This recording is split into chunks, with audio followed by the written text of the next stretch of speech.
Hey Kristen and everyone out there in YouTube land, I have felt compelled to make this video response once again because something you said, Kristen, really struck a chord with me, and it wasn't the whole goodbye thing, which, by the way, would really suck and really enrage me and make me mad and make me totally sad. What struck a chord with me was when you were talking about coming home from your camp and spiritual experience that you had with where you got closer to people and got closer to God. And that's happened to me so many times, and it's happened to so many people close to me, that it really struck a chord with me that what you were going through, because I've been very privileged. I've been very privileged. Wow. Why is that word so hard? I don't know. But anyways, I have been very privileged to be a director of retreats. Not only to be on part of the team, but also to write and plan and direct retreats, and to be able to be such a huge part of something that people have labeled as, life-changing. I feel very blessed that God has given me the ability. He's used me in such a positive and meaningful way, and I just feel very blessed that God can use me to do His work and to help others.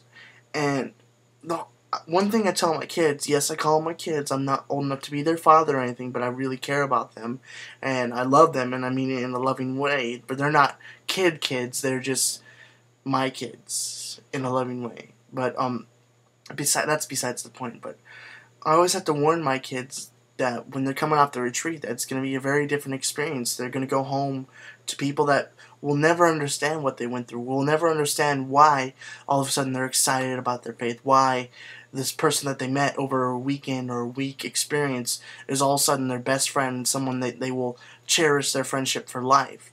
And it's excuse me, it's just something that's really hard for them to grasp, because reality hits you like a ton of bricks when you come home from these experiences, and your parents may not know what you're going through, your friends that have all this drama may not know what you're going through, but I just want to let you know that I do know what you're going through in some respect, and that I may not have experienced the experience you had, but I understand what you're going through. With parents that don't understand your faith, with all this drama that you come back into and you have to all of a sudden deal with when you were yourself and putting yourself in such a vulnerable and open position and having it work out in such a positive and meaningful way, in a life-changing way, in fact. It means a lot to me that Caitlin can have a great friend like you. Someone, although you only know each other from this little box here, you have a real friendship, and I appreciate that, because Caitlin means a lot to me, and therefore you mean a lot to me. And I know you're there for her, and I just want you to know that I'm here for you as well. And all of you all out there listening in YouTube land, I'm there for you guys too. But anyways, when it comes down to these experiences and all these, it's tough coming home to some place that it's not like that. It's not an open environment like that. It's not something where, you just can be open and have these life-changing experiences and these meaningful friendships, and it's especially hard when your parents don't practice the same faith you do. And I have that half that way. Luckily, my mother is very proud of her faith and stuff, and so that's kind of nice. But it happens a lot to my students, and so I kind of am used to talking to people that go through this in their lives, and there's no easy way to go about it. But let me share a little bit of what my outlook on it all is. First of all, you, Kristen, are a strong person, and I see you as a very strong person, and I'm getting really distracted right now. Anyways, I'm sorry. I see you as a very strong person, and God will never put you through something that you cannot overcome. You cannot. It's a test that you will pass at one point or another, and God is making you stronger through this experience. Whatever doesn't kill you makes you stronger, and this is going to make you stronger. For what? I don't know. God is making you stronger for a purpose and for a reason, and you may not know till a year later, you may not know till 20 years later, but that's the way God works. He builds you up for something, and maybe you'll be stronger for yourself, but more likely than not, you'll be stronger for someone else. The things that I've been through that have been tragedies in my life have shaped me to the person I am, and luckily have made me a youth minister that I could be there for people younger than myself that are really going through struggles, like things like, the death of my baby brother, the tragic divorce that my parents had, the death of my grandpa, and things that I can name a million things that have hurt me, but have shaped me to be a stronger person for people. And I would never trade that for anything. So right now, this hard experience you're going through, God's putting you through something to make you stronger. And you are already incredibly strong, incredibly bright, brilliant, funny young woman that I really admire from afar as a friend. And, I just want you to remember that God does have a plan for you. I like to use visual example because I'm a visual person. So let me share like one example with you right now. Say you have a grandmother that is doing it's called stitchery. Those things where in fabric you make a picture out of thread. And she's working on this thing every day, sitting there rocking in her chair, doing it. And her granddaughter gets to see her every day, but her granddaughter can only sit on the floor and look up, and all she sees is the back. And so she just sees a red stitch here, a blue stitch there, and so on and so forth. It makes no sense to her. So as her granddaughter sits and watches every day, trying to make sense out of this weird jumble of threads, she starts asking her, why does this red thread go here? Why does this blue thread go here? Why is this that way? Why is that way? I don't understand. What are you doing with this, Grandma? You're messing it up. You're messing it up.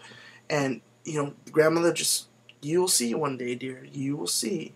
And patiently kept on stitching until one day when your grandmother was finally done, finally finished with her masterpiece, and the granddaughter still would look up and not understand what she was trying to put forward. The grandmother would bring the granddaughter up onto her lap and show her exactly what she was making. Now you see? Do you see what I was making? Do you see why I put the red thread here? Do you see why I put the blue thread there? Why there's green all here? You see the beautiful picture it has made? And like that, God doesn't reveal to us why He puts us through some things until He reveals to us the big picture, why He's making us stronger, why He's making our parents have different faith, why He's making our friends, I'm not saying that God's making all this happen. I'm saying that God is shaping you in some way or another to be something, to have a greater picture than just what you're going through in the moment.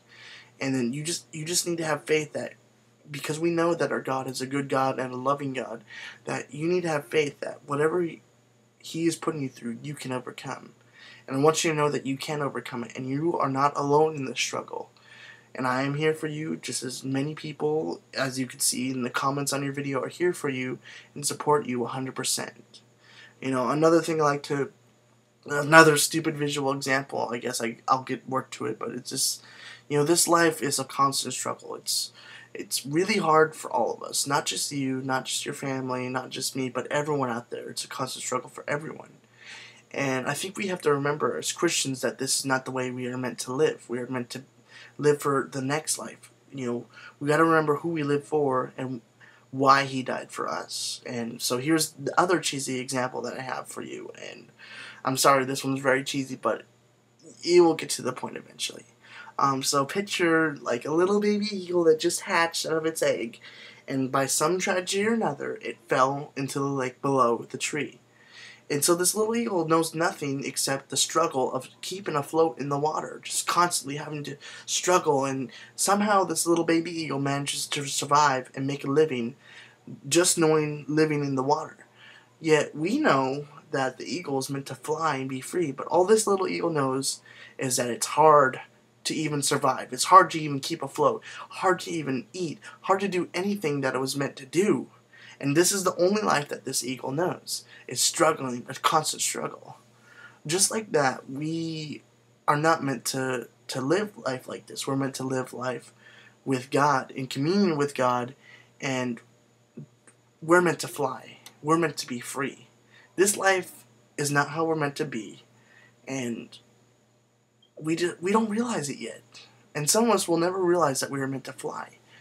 Until the day someone takes that eagle out of the water and shows it how to fly, it will never even comprehend what that is, or if it catches a glimpse of another eagle flying. But that's besides the point. What I'm trying to say is that, it's going to be hard.